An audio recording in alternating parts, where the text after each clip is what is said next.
19ኛ የሚገርም ነጥብ ነው። በጣም የገረመኝ ነው። አንድ እህታችን እንዲህ ትላለች፣ በዲኑ ጠንካራ ሆኖ ቀረበኝ። ሐዲሶችን ይልክልኛል፣ ይመክረኛል፣ የዳዕዋ መድረጎችንም አንዳንድ ጊዜ ይመራል።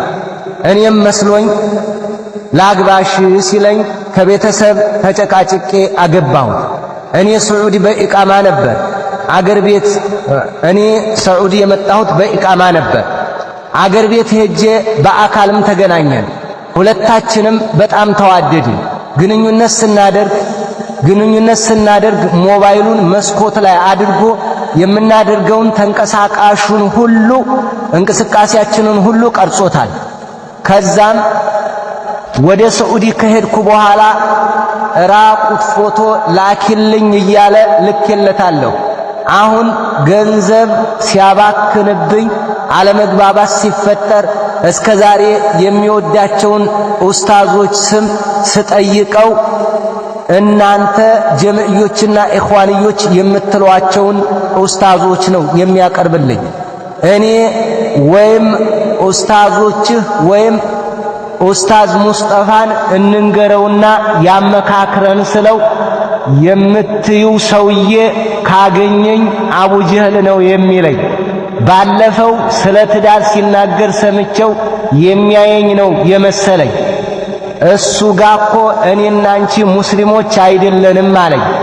እሺ እኔ የጀመርኩት ቤት አለ መጨረሻ ላኪልኝ ወደ 300,000 ብር ያስፈልገኛል አለ። ላኩለት። ከዚያ ፈታኝ። አሁን 200,000 ላኪ አለኝ። እናም ፈታኝ አለኝ። አሁን ከፈታኝ በኋላ 200,000 ብር ላኪልኝ አለኝ። ተፋታን እኮ አልኩት። ከዚህ በኋላ በየወሩ በኢትዮጵያ 20 ሺህ ታስገቢያለሽ አለኝ። የባለፈውንም እንዳትጠይቅኝ አለኝ። እምቢ ካልሽ ብሎ ቪዲዮውን ላከልኝ። እለቀዋለሁ አለኝ።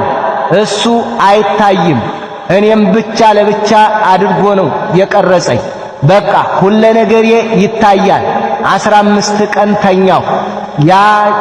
ያንቺ ክብርሽ በእጄ ላይ መሆኑን እንዳትዘነጊ አለኝ። ኡስታዝ ለአንድ ደቂቃ ብቻ ምከረኝ፣ እኔ በጣም ታምሜያለሁ፣ አላህ ይጠብቃችሁ ይላል።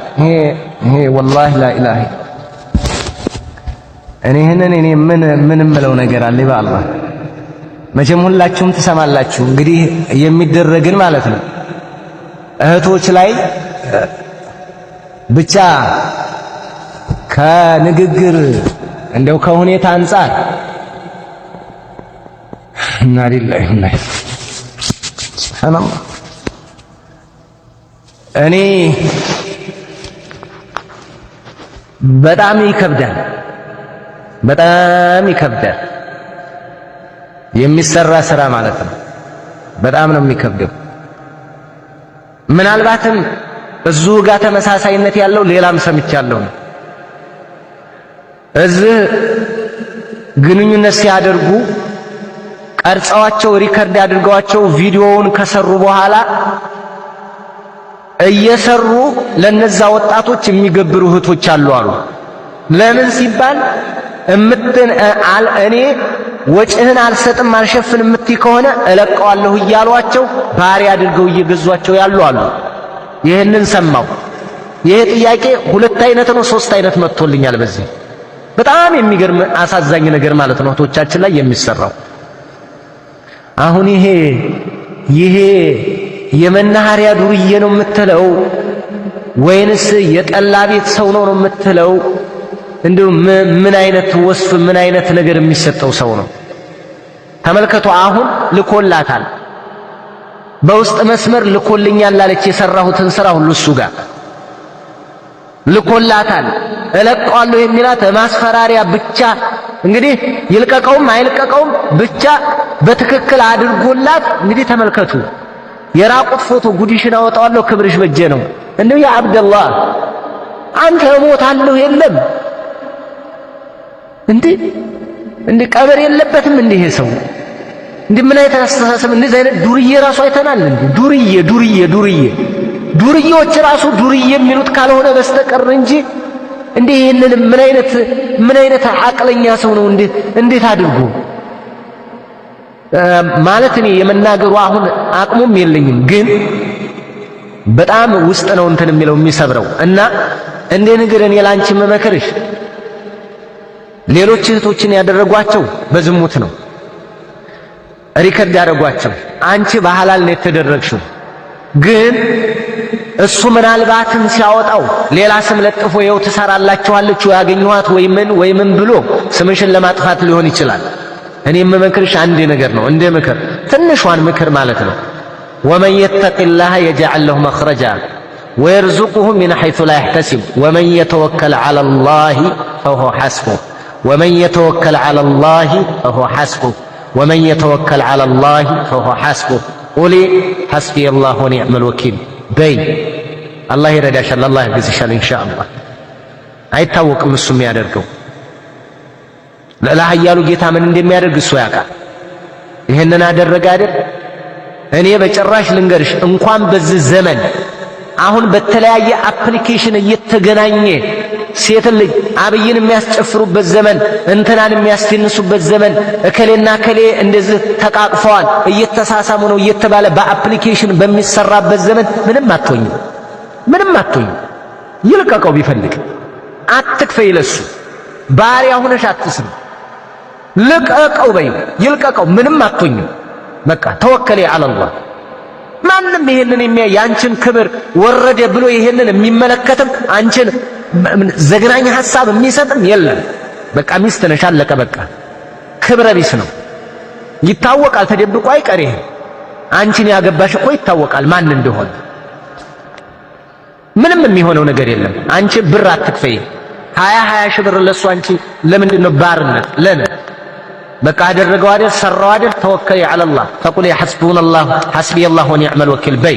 የፈለገውን ያድርግ፣ ይልቀቀው። ቢለቅ ማንም የሚመለከትለትም የለም ዱርዬ ካልሆነ በስተቀር እንጂ ማንም የሚያይለትም የለም። የአንቺን ክብር የሚነካም የለም። ሁለተኛ እውነት የሆነ አንቺ አድርጊው አታድርጊው ማንም የሚያውቀው ነገር አለ? ማነሽ? ማናት? እስኪ ይቺ ልጅ ማናት ብሎ ማን ነው እንትን የሚለው? ማን ያውቀዋል? አሁን ውሸት ነው ብዙ። እንኳን ሌላ እከልዬ ጽፎልኝ ብላ የምታወጣ ሴት ወይም የሚያወጣ ወንድ ጽሁፍ ራስ በሁለት ሞባይል ልትጻጻፉ ትችላለህ። ራስ ልታገናኙት በአፕሊኬሽን ዘመን ማንም አይሰቃይም፣ ማንም አይጨነቅም፣ ማንም አይሰጋም። አላህን እንፍራ፣ በቃ አለቀ። ሌላ ነገር የለው። ጽሁፍ ይወጣብኛል ምን ይወጣብኛል ብሎ መጨነቅ የሚባል ነገር አይደለም። አላህን እንፍራ፣ አለቀ በቃ። ዋናው መፍራት አላህ ነው። ከዚህ ውጭ ባለ ነገር ግን አንቺን የሚጎዳሽ ነገር የለም። ባሪያ አትሁኝ። በቃ ይልቀቀው፣ ቢፈልግ ይልቀቀው። አገናኝተው አሁን በአፕሊኬሽን እየተሰራ ነው። ማንም ማይصدق هذا الرجل هذا الخبيث እንደዚህ አይነት ቁሽሽ ያለ ይሄንን እንደ መበቀያ አድርገው የሚጠቀሙ አሉ።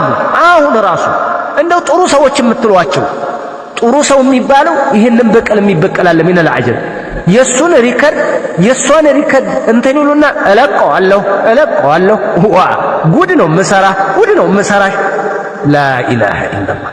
እናንተ ከአቅላችሁ ሁኑ እንጂ እንደው ለአላህ ብላችሁ ላ ኢላሃ ኢላላህ። ይህ የዱርዬ ወጣለት ዱርዬ እኮ ባህሪ ነው። አሁን እናንተ ቲክቶከር አራቅሽ ምን ከቲክቶከሮቹ በላይ ሆነ እንደዚህ አይነት አካል። ኢና ሊላሂ ወኢና ኢለይሂ ራጂዑን። እንደዚህ አይነት ሰው ነው እንደ ቲክቶከሮችን እንትን የሚለው እንደዚህ አይነት ነው እንደ ዩቲዩበሮች እንደዚህ ያጠፋሉ። ይሄኔ ትደልቃለች፣ ይሄኔ ምን ትላለች እያልክ አንተ ነው የምታወግዘው። አንቺ ነሽ የምታወግዘው። ጓደኛሽን ወንድምሽን እለቀዋለሁ። አላህን አትፈሩ። ምን የምታመጡት ነገር አለ? ምን የሚቀየር ነገር አለ? ምን የሚሆን ነገር አለ? ለመድረስ ነው? ምን ለማምጣት ነው? ምን ለመሆን ነው? በስ እሺ፣ የሰው ክብር ሾቅ አደረጋችሁ። እስኪ ምንድነው ትርፉ? እስኪ ለቀቀው። ይሄ ሰው ምንድነው? የህሊና ቁስል አይለቀው። አንቺ አላህ ያግዝሻል። በሐላል ምን ሆንሽ? በቃ እኔ እንደው ሁሉም ጋር የሆነ እንደዛ አይነት ነገር ብዙ ጊዜ ይደርሰኛል። አሁን ሌላ ጽሁፍ ብዙ ይደርሰኛል።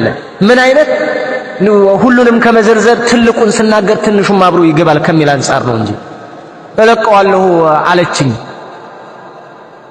እንዴ እኔ ላ ሐውለ ወላ ቁወተ ኢላ ቢላህ ኢና ሊላሂ ወኢና ኢለይሂ ራጂዑን። እንጋባለን ትሉና ታወሩ ትዘካዘኩና እማይሆን ሲሆን እለቅልሻለሁ። የሰለፍያ ሽፋን ተሸፍናችሁ ከሆነ እኔ አላቅም። ይሄ ጀዝባነት ነው።